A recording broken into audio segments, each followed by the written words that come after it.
శ్రీ గురుభ్యో నమః. మీనరాశి 2024 మే 1వ తేదీ బుధవారంతో ప్రారంభమై 10వ తేదీ శుక్రవారంతో అంతమయ్యేటువంటి ఈ తొలి 10 రోజులలో మీన రాశిలో జన్మించిన జాతకులకి ఫలితాలు, సూచనలు, సలహాలు క్లుప్తంగా 5 పాయింట్లలో తెలియజేయబోతున్నాను. మీ రాశికి అధిపతి గురువు. ఆ గురువు ఈ రోజు నుంచి 3వ స్థానంలోకి ఆయన సంచారంలోకి వెళ్తున్నాడు. అక్కడ రాబోయేటువంటి 2025 మే 14 వరకు ఉంటాడు కనుక గొప్పగా ఆయన అనుకూలతలను మీకు అందజేయలేకపోతుంటాడు. కనుక కొన్నిసార్లు కొన్ని కార్యక్రమాలు ఆలస్యంగా జరుగుతుంటాయి. అనుకున్నట్టుగానే జరగకపోవచ్చు. కొంచెం తోబుట్టువులతో కూడా కొంచెం ప్రతి విషయంలో కొంచెం జాగ్రత్తలు తీసుకోవాల్సిన అవసరం ఎంతైనా ఉందనే విషయం కూడా గమనించాలి.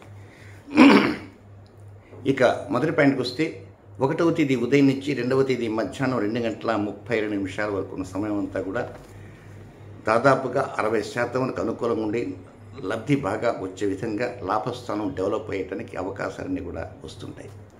హ్యాపీగా ముందుకు వెళ్ళవచ్చు.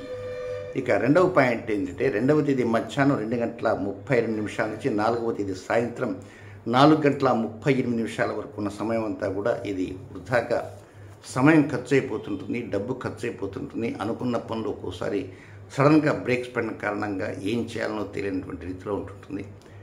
కనుక కొంత ఖర్చును తగ్గించుకోవడానికి ప్రయత్నం చేయండి. ముఖ్య కార్యక్రమాలు ఏదైనా ఉంటే కొంత ఆలోచన చేసి ఆ ప్రయత్నం ప్రారంభం చేయడానికి ప్రయత్నం చేయండి. ఎందుచేతంటే ఇన్ కేసు ఒకవేళ ప్రారంభం చేసినా అవి మధ్యలో ఆగిపోయే అవకాశాలు ఎక్కువగా ఉన్నాయి. కనుక 2వ తేదీ మధ్యాహ్నం నుంచి 4వ తేదీ సాయంత్రం వరకు ఈ నూతన కార్యక్రమ ప్రారంభాలలో ఆచితూచి అడుగులు వేయాల్సిన అవసరం ఎంతైనా ఉందని కూడా గమనించాలి. నెక్స్ట్ 3వ పాయింట్ 4వ తేదీ సాయంత్రం 4:38 నుంచి 6వ తేదీ సాయంత్రం 5:43 వరకు ఉన్న సమయం అంతా కూడా ఇది చక్కగా అనుకూలంగా ఉంటూ మానసిక ప్రశాంతత, శారీరక ప్రశాంతత, ఇష్టమైన వ్యక్తులతో కలయిక, వారితో మంచి మాటలు డిస్కస్ చేయటం, అవి ఎలాంటి విషయాలు కావచ్చు, మీకు నచ్చిన విషయాలు, మెచ్చిన విషయాలు, దాంతోపాటు కొంత ముష్టాన్న భోజనం కూడా ఉండే అవకాశాలు ఉన్నాయి.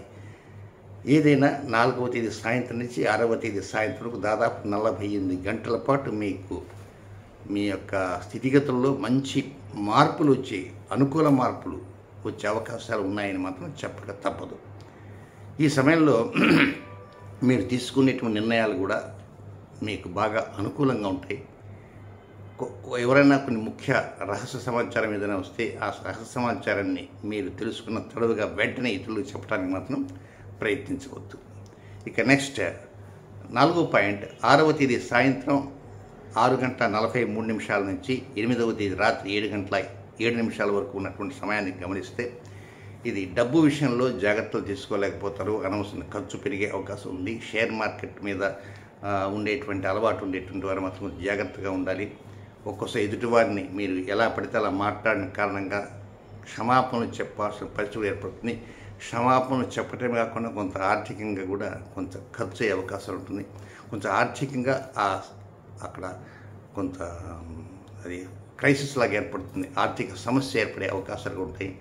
గృహంలో ఉన్నటువంటి వారిని కావచ్చు, ఎవరినంటే వారిని ఏ విధంగా అంటే ఆ విధంగా దూషించాలనేటువంటి ఆలోచన వచ్చే అవకాశాలు ఉన్నాయి. దీంతోపాటు డబ్బు విషయంలో కొంత తక్కువగా అనుకూలత ఉన్న కారణంగా కూడా దానికి తగ్గట్లుగా మీరు మసలుకోలేక ఎదుటి వారి మీద ఆవేశపడి వారిని ఏదో ప్రకారంగా ఇబ్బంది పెట్టేసి మీ పబ్బం గడుపుకుందాం అనేటువంటి ఒక దుష్ట ఆలోచన కూడా మనసులో వచ్చే అవకాశం ఉంటుంది. కనుక అలాంటి ఆలోచన ఉంటే దాన్ని కంట్రోల్ చేసుకోవాల్సిందిగా నేను తెలియజేస్తున్నాను. దీంతోపాటు హేళనగా మాట్లాడాలనుకున్న విషయాల్లో కూడా కొంచెం కంట్రోల్ కావాల్సిన అవసరం ఎంతైనా ఉంది. ఇక చివరిగా ఉన్నటువంటి 5వ పాయింట్ ఏంటంటే 8వ తేదీ రాత్రి 7:07 నుంచి 10వ తేదీ అర్ధరాత్రి వరకు ఉన్నటువంటి సమయాన్ని కనుక గమనిస్తే ఇది కొంత తోబుట్టువులతో ఎలాంటి ఘర్షణలు లేకుండా ఒక సుహృద్భావ వాతావరణంలో పీస్ఫుల్ అట్మాస్ఫియర్లో సాగిపోతుంది. టోటల్గా చెప్పండి 9, 10 ఈ 2 రోజులు చక్కగా అనుకూలంగా ఉంటాయి. మీ ఆలోచనలు కూడా అవతల వారితో షేర్ చేసుకోవడానికి అవకాశం ఉంటుంది. ఆ 9, 10 తేదీల్లో ఉన్నటువంటి పరిస్థితులను గమనిస్తే మెరుగైన అవకాశాలు తప్పకుండా పొందగలుగుతారేమో అనేటువంటి ఆలోచన మీకే రావడానికి అవకాశం ఉంది. ఇక నెక్స్ట్, ఏ నక్షత్రాల వారికి వ్యతిరేక సమయాలంటే మీన రాశుల వారికి పూర్వభాద్ర నక్షత్ర 4వ పాదంలో జన్మించిన వారికి ఈరోజు ఉదయం నుంచి ఈరోజు అర్ధరాత్రి దాటి తెల్లవారంటే రేపు వేకుంజాన 3:11 ఇప్పటి నుంచి ఈ వీడియో విన్నప్పటి నుంచి రేపు వేకుంజాన 2వ తేదీ వేకుంజాన 3:11 వరకు ఇది కొంచెం అనుకూలమైన సమయం కాదు. రొటీన్ కార్యక్రమాలు మాత్రం చేసుకోవచ్చు. ఇక ఉత్తరాభాద్ర నక్షత్ర జాతకులకి 2వ తేదీ ఉదయం నుంచి 3వ తేదీ ఉదయం వరకు వారికి అనుకూలమైన సమయం కాదు. రేవతి నక్షత్ర జాతకులకి వారికి 2వ తేదీ మధ్యాహ్నం దగ్గర నుంచి 3వ తేదీ మధ్యాహ్నం వరకు వారికి కూడా అనుకూలమైన సమయం కాదు. ఈ సమయాల్లో రొటీన్ కార్యక్రమం మాత్రం చక్కగా చేసుకోవచ్చు. ఇక మరొక 2 సమయాలు కూడా తెలియజేస్తాను. అవి ఏ నక్షత్రం వారైనా ఆ సమయాలు వర్తిస్తాయి.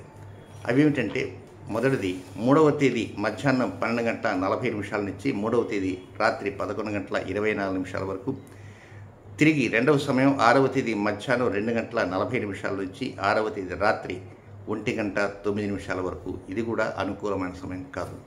కనుక ఈ 2 సమయాల్లో కొన్ని ముఖ్య కార్యక్రమాలు ఏదన్నా చేయాలనుకుంటే చేయకుండా సాధారణ కార్యక్రమాలకి ప్రాధాన్యత ఇవ్వడానికి ప్రయత్నం చేయండి. ముఖ్య కార్యక్రమాలకి కొంత వాయిదా వేసుకోవటం కానీ, లేకపోతే శ్రీకారం చుట్టం కానీ చేయకుండా ఉంటే ఎంతైనా మంచిదనే విషయాన్ని మాత్రం తెలుసుకోండి. ఇక కుజరాహుల యొక్క సంఘర్షణ మీ రాశిలోనే జరుగుతున్నది. ఏప్రిల్ 23 నుంచి జూన్ 1 వరకు కుజుడు రాహు కలయిక.